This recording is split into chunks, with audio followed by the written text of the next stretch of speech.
So, welcome to this Libra pre-full moon meditation.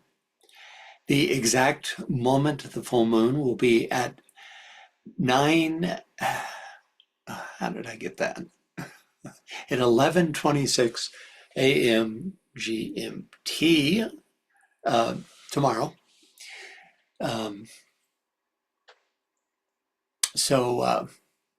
Yeah, and I think that's 4:26 Pacific Daylight Time and or Pacific, yeah, Daylight Time. We're still on Daylight Time, and 5, 6, 7, 7:26 Eastern Daylight Time. Anyway, we'll start as usual by taking a look at a very busy astrological chart for this full moon, which is the third supermoon in a row and the closest to the Earth in 2024. In addition to increasing the moon's overall subjective influence, supermoons affect tectonics, the results of which we've seen in a recent earthquake in Tatongo. The dynamism of this full moon is increased by the fact that it is in Aries, which can add a driving, restless, edgy quality to its energy. In fact, if I was going to come up with words to describe this particular full moon chart, those would be good words. Driving, restless, conflicted, edgy, a lot of difficult aspects, but with some silver lining. We're also having an unusual number of solar flares, which floods Earth with solar energy. And to top it all off, a comet named Atlas is making its closest approach to the Earth today, October 16th. And this brings new, often unknown influences into, you could call it the sphere of thought that surrounds the Earth. All these events, as well as the still very present effects of the recent eclipse, can lead to fractious and abrupt upheavals, which can in turn bring on fatigue and insomnia, which is why we have to remember that it's all part of the energetic fast tracking that's helping us to prepare for the Aquarian age, specifically for the course of action that will be implemented as a result of the 2025 conclave. This energetic intensification, whose purpose is to sweep away the outdated and outworn thought forms that characterized the Piscean age, is epitomized by Pluto's position in the chart, which is, for the final time, in the anaretic, or last degree of Capricorn, where it works to unveil unconscious, regressive influences, especially in terms of both political and business top-down power structures. In mid-November, Pluto will finally enter Aquarius for the next 20 years, and we'll be done with this regressing back into Capricorn. But in the meantime, Pluto's position is made much more powerful by the cardinal grand square it forms with the Sun, the Moon, and Mars. In addition to emotional stimulation, this very potent square provides us with the opportunity to restore the right use of power, or not. It's up to us. The energy is available for both directions, for regressive power grabs and also for breaking up that energy paradigm. The Mars-Pluto opposition will be exact. Here's Mars-Pluto. That will be exact on November 3rd and 4th. I think they get within 5 minutes of being exactly opposed. And the energy of this opposition is explosive and can demonstrate literally as brute force. For example, the last time we had this opposition was on October 7th of last year, the day of the slaughter and kidnappings in Israel. This aspect is of particular importance for the U.S. since we will be holding our election on November 5th, still very much under the influence of this Mars-Pluto opposition. An opposition made more relevant and potent by the fact that due to the February 2022 Pluto return, the US's natal Pluto is conjunct this month's Pluto position. So all this is bringing to the surface that which must be transformed. However, helping to ameliorate these hardline aspects, we have Jupiter trine the Sun, which brings in a note of optimism, as well as intellectual curiosity and social grace. Also, we can't ignore the opposition between Venus in Scorpio, Libra's exoteric ruler, and Uranus in Taurus, Libra's esoteric ruler, symbolizing the transformation from desire to love and darkness to light. But this isn't an easy aspect, especially given the other things going on, this grand square. And so it really represents the challenge of this transformation. There's so much more in this very busy full moon chart, but those are at least some of the more important aspects. As we know, full moons are always opposite the sun and often indicate that which is coming into fruition or culmination. For example, the seed ideas that many choose to plant during the new moon come to fruition at this time. Of this opposition, DK says, Libra admits the soul into the world's center, which we call Shambhala, for it is the polar opposite of Aries, which is the place of beginnings. Libra demonstrates the perfect balance of spirit and matter, which first came together in Aries. This balance and this relation of the great opposites, spirit and matter, is symbolized for us in the personality situation of balancing the pairs of opposites on the astral plane and finding between them the narrow razor-edged path which leads the man into the kingdom of the soul. Okay, let's take a quick look at Libra itself, whose exoteric keywords are let choice be made, and whose esoteric keywords are I choose the way that leads between the two great lines of force. DK says, a treatise could be written on the subject of the relation of the opposites in the zodiacal circle, for they express spirit and matter and their interrelation, plus the play of qualitative energies.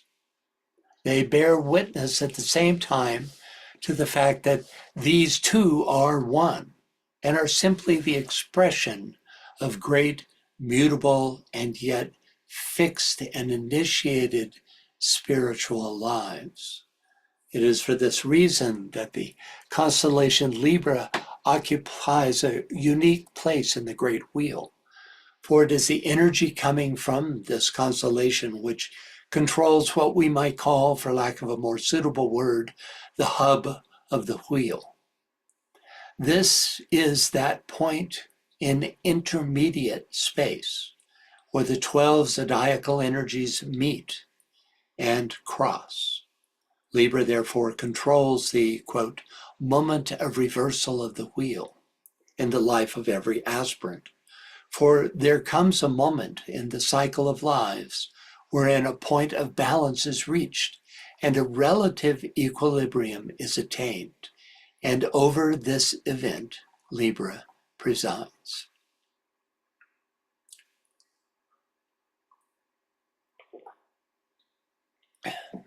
In ancient Greece, this quality of equilibrium was personified by the goddess Themis, spiritual icon of Libra. In fact, there were temples dedicated to Themis all throughout Greece, though we know little about the practices of their acolytes. Nonetheless, Thomas Taylor gives a pretty good idea of, oops, sorry about that.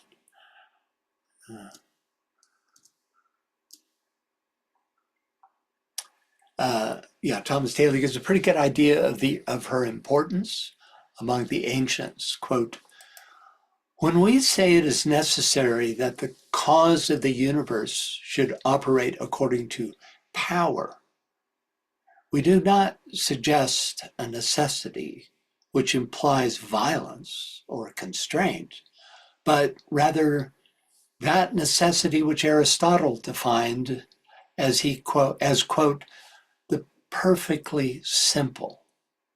And hence this term, when applied to the most exalted natures, signifies nothing more than the necessity of subsisting in the perfection of their divine nature. This necessity was called by ancient theologists Themis, the perfectly right and just.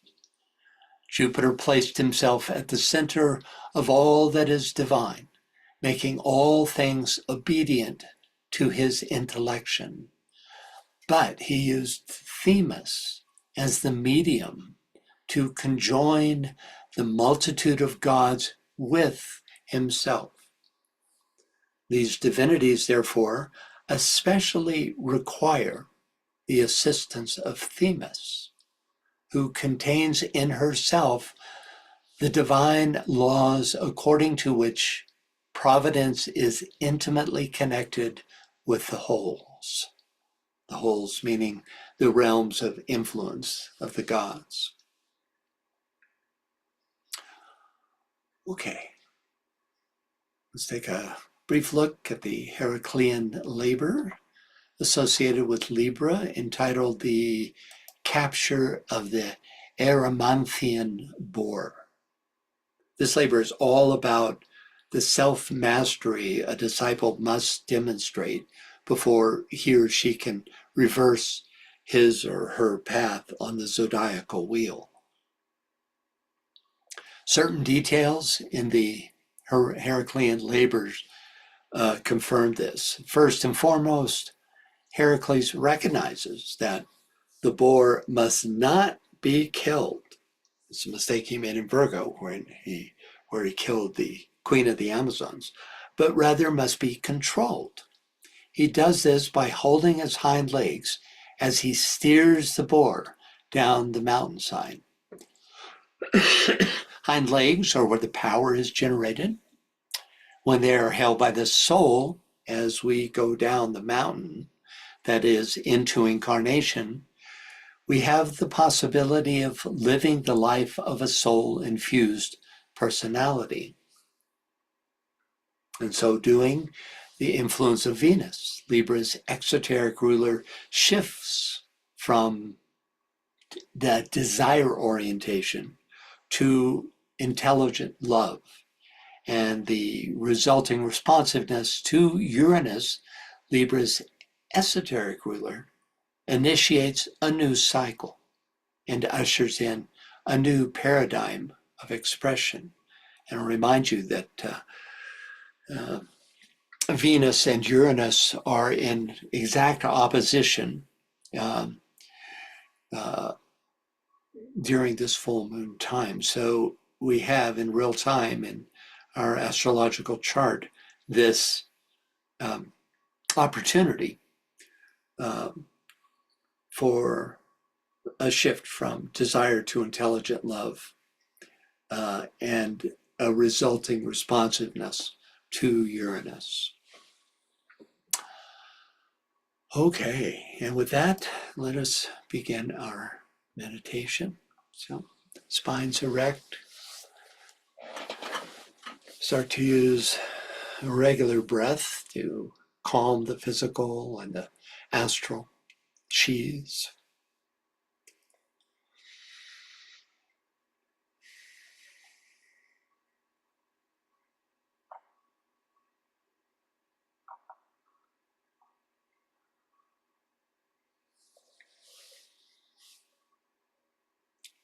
Now let us lift our focus onto the mental plane and enter into the presence of the soul.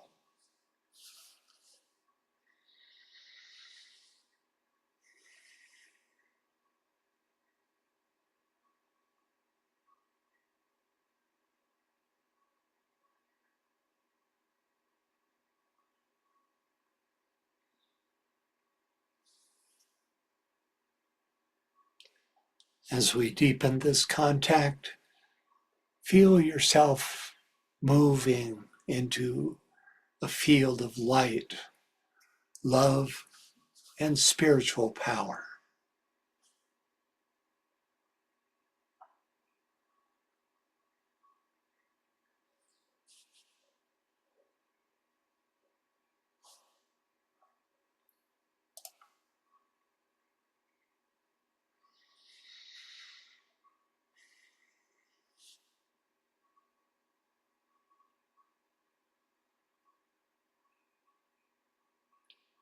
Now let us merge ourselves as individual souls into a deep sense of the group soul.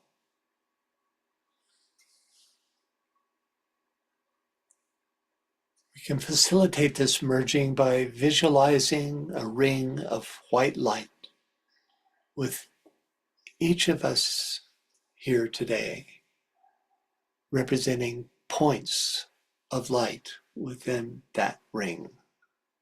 And at the center, the Master DK, who is one with our group soul.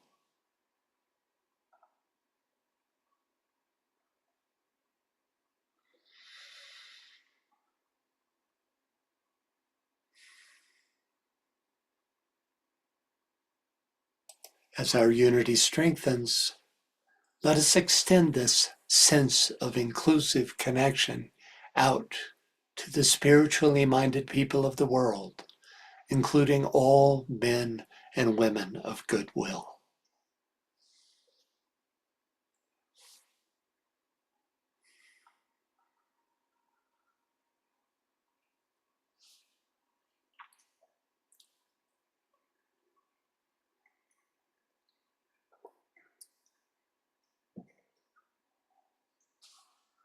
Now, in a conscious act of further extension, let us visualize our group soul merging into the one soul of humanity.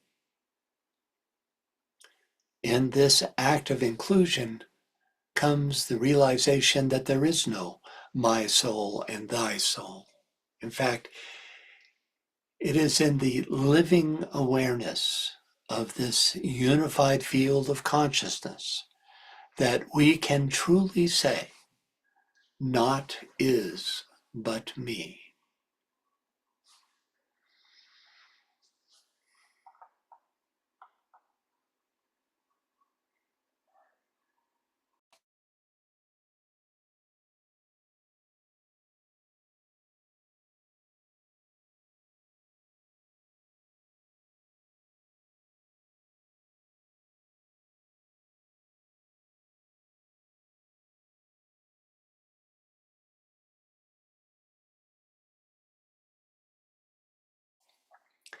Now, bringing to bear the will aspect of the soul, let us visualize a potent point of tension within the mental unit. This point of tension is seen as the color of your soul ray.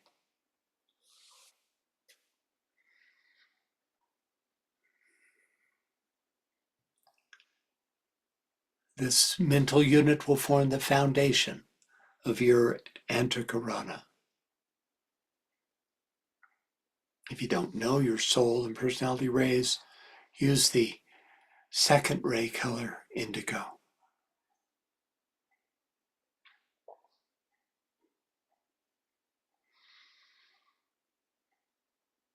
Now let us visualize our dual-colored individual antakaranas, made up of the colors of our personality and soul rays, connecting the mental unit with the manasic permanent atom.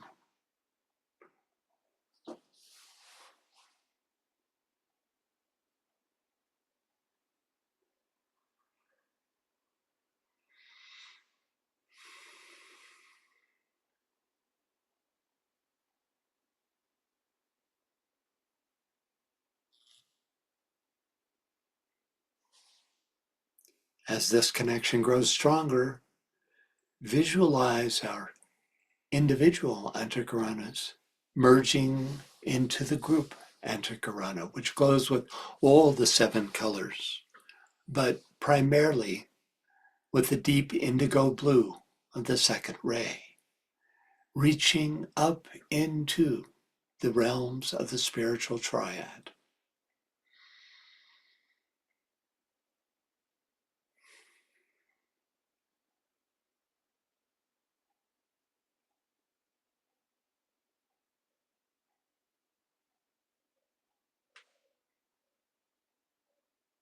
And now, as we continue to visualize this upward stretching antakarana of the group soul, inwardly and in continued identification with the group soul, let us affirm the great word of power.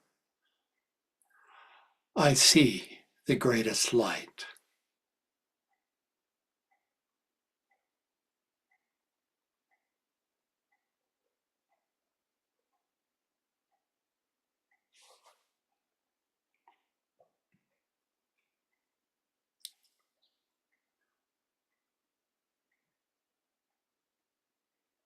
Now, still holding this point of tension, let us imaginatively project a line of vivid, living white light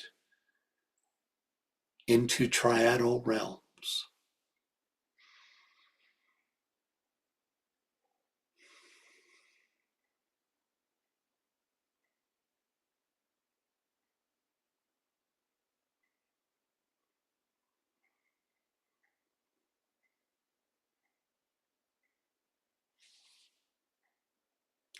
This group light is met by a light from on high. In the presence of this great light of the spiritual triad, let us, as a group, attempt to feel the presence of the Great White Brotherhood, the Lodge of Masters, the spiritual hierarchy of our planet.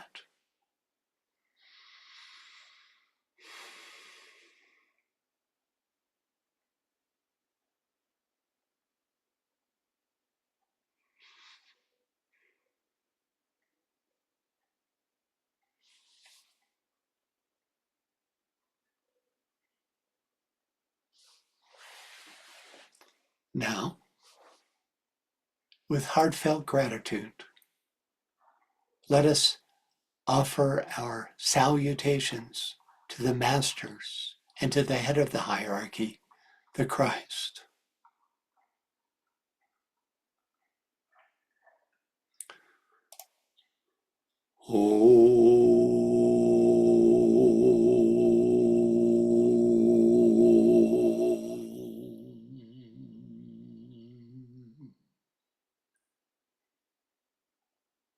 Salutations to the Buddha, the Lord of light and wisdom.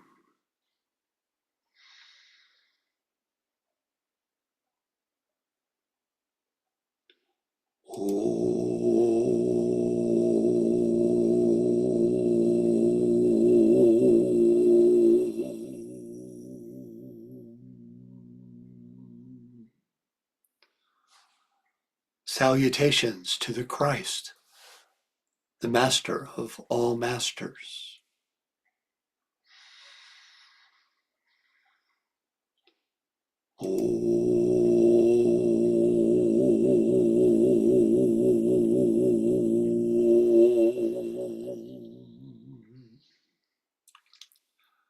Salutations to the triangle of masters with whom we work most closely.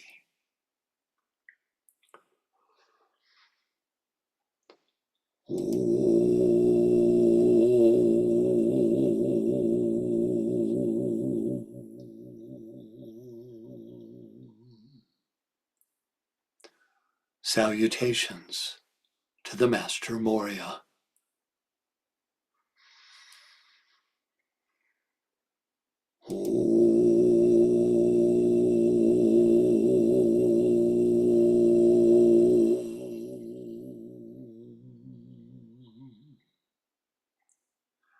Salutations to the Master Kut Humi.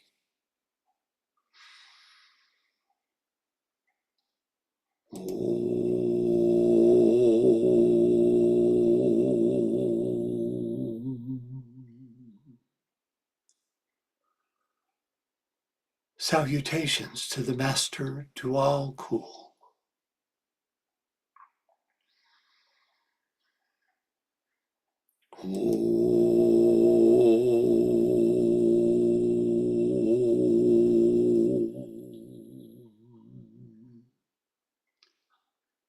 Salutations to the spiritual hierarchy of our planet.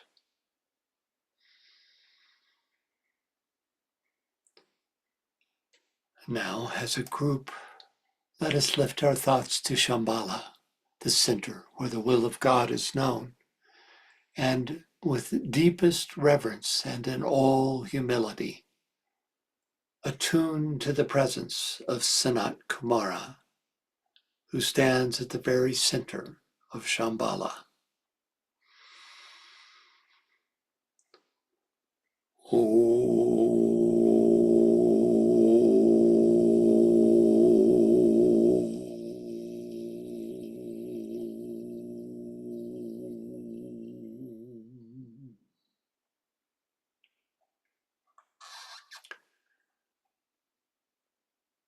It is in this heightened state that we can come to realize that Shambhala is the planetary center through which the energies of the constellations and the planets enter our world to be distributed to all living beings on Earth.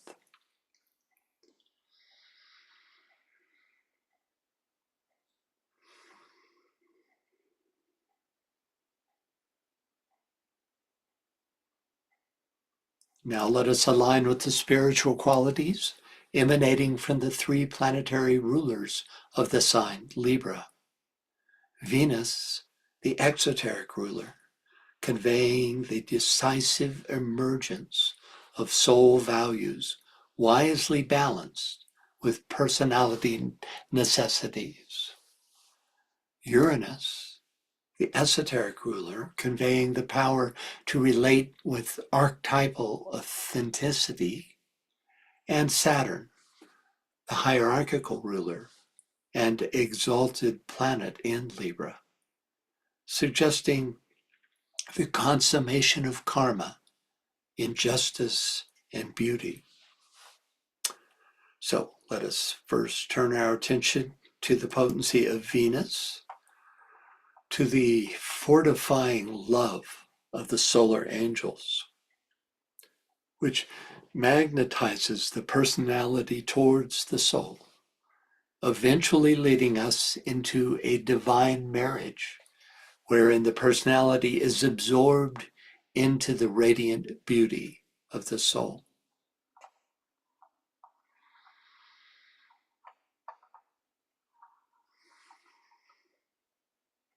Let us, as a group, open our consciousness to the impressions borne upon the Venusian stream of energy.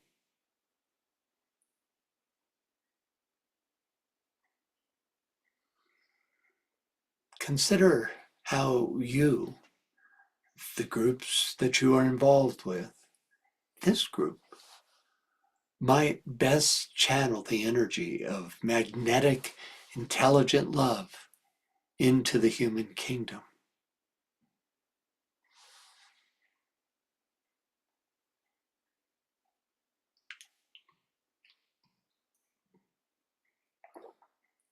Let us take a moment to imagine this group imbued with these divine qualities, transmitting them to all humanity.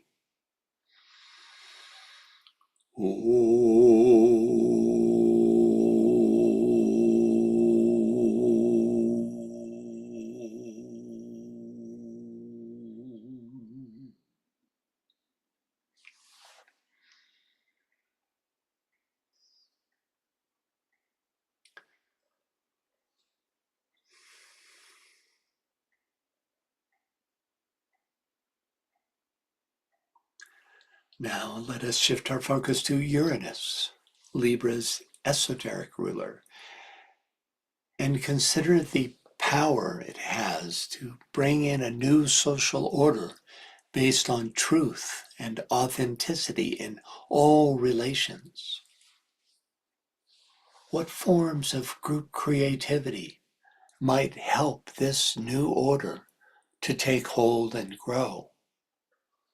What fresh modes of human interaction might contribute to the vitalization of this new social order?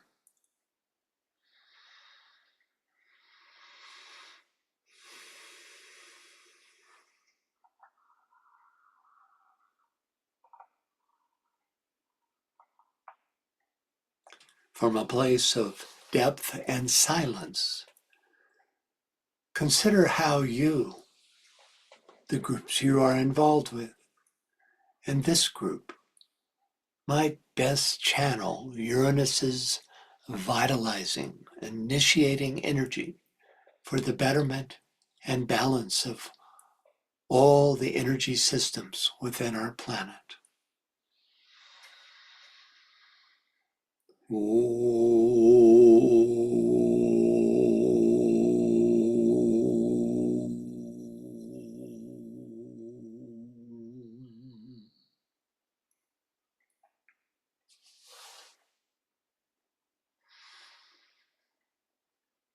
And finally, let us shift our focus to Saturn, Libra's hierarchical ruler, a position fortified by Saturn's exaltation in Libra.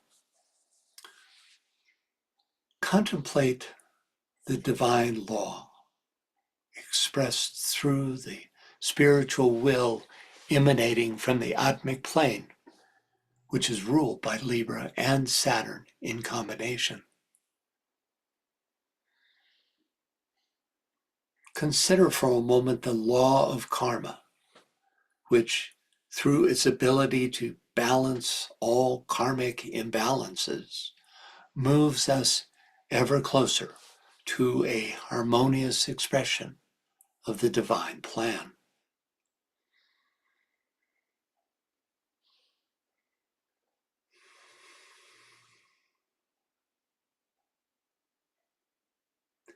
In recognition of and alignment with the plan, consider how you, the groups with which you are involved, as well as this group, might best channel the potency of divine law that comes to us through this Saturnian stream. Let us take a moment to imagine this group as instruments of the divine plan, transmitting its energies to all humanity.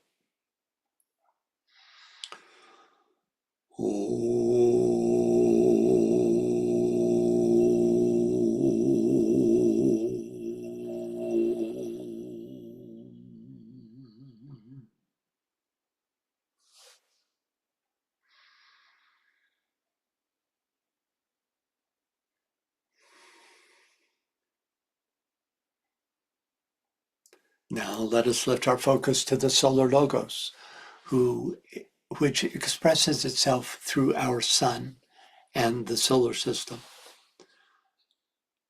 Consider the fact that we are ever immersed in the potency of love wisdom that pours through all the planets of this system, through Shambhala, and through every monad, soul, and personality on planet Earth.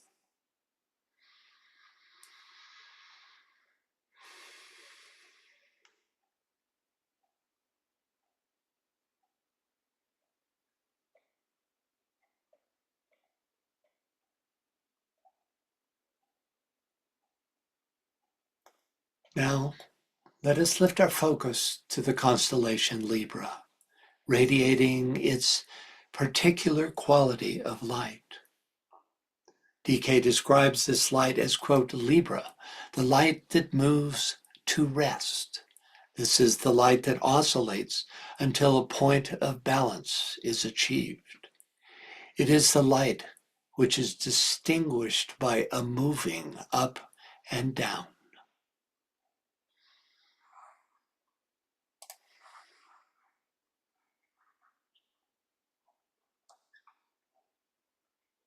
Let us now consider the esoteric mantra for Libra. I choose the way that leads between the two great lines of force. This is the Libran middle way between the pairs of opposites that leads to union with the soul.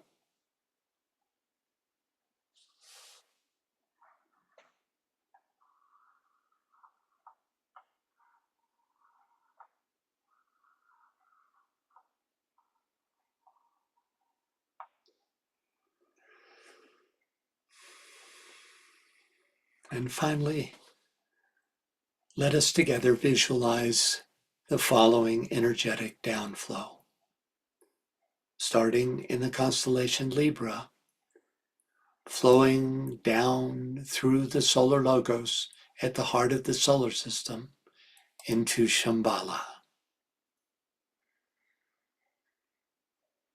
Then on down through our monads into the hierarchy, through the great Lord the Christ, and into and through the ashram with which you believe yourself to be increasingly associated. Then on down through the soul of this group and the groups with which you are affiliated. And finally, into your spiritualized personality.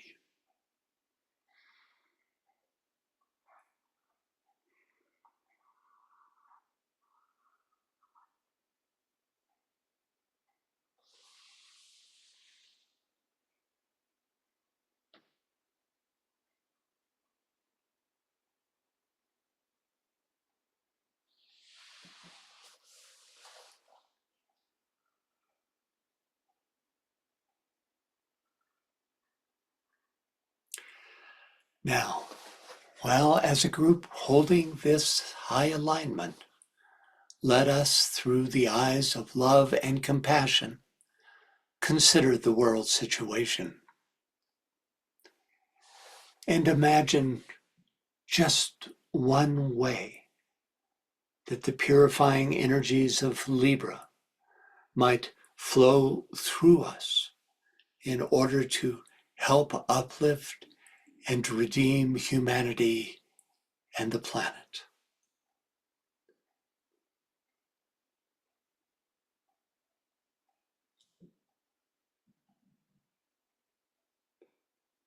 And so, while still holding this high alignment, let us, with hands upraised, send a group blessing into humanity so that it may rise to its true spiritual potential and thereby fulfill the divine plan. Let us send this blessing by intoning the Om 3 times. Om.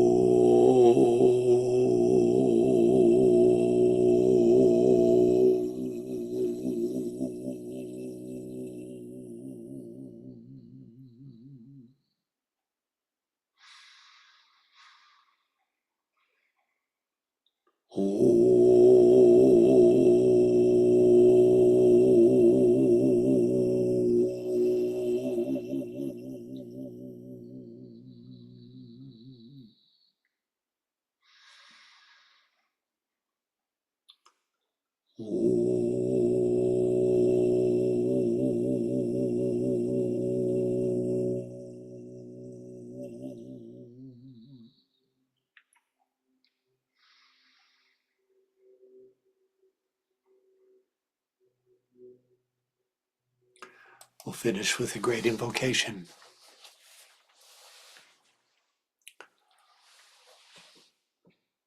From the point of light within the mind of God, let light stream forth into the minds of men.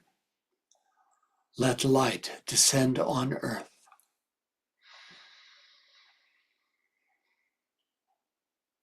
From the point of love within the heart of God, let love stream forth into the hearts of men. May Christ return to earth.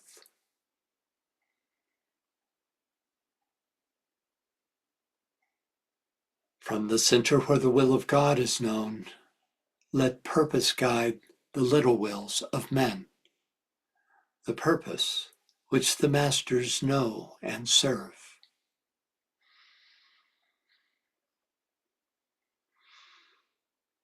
From the center which we call the race of men, let the plan of love and light work out,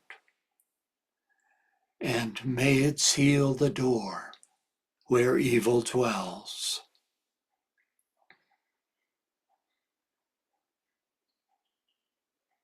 Let light and love and power restore the plan on earth.